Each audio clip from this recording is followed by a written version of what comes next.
XFM Express Balita. Express Balita.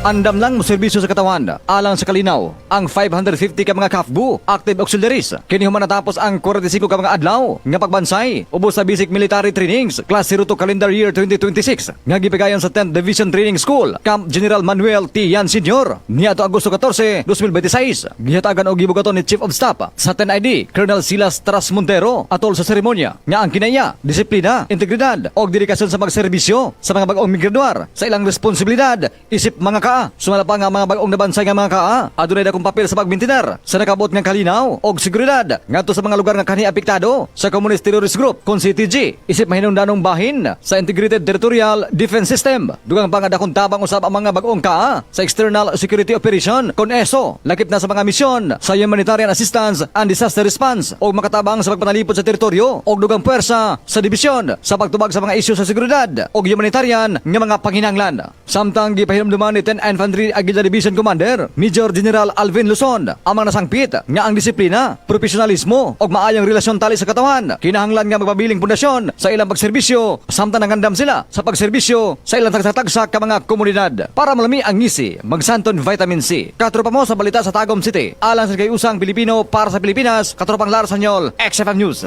XFM Report. Balitang regional.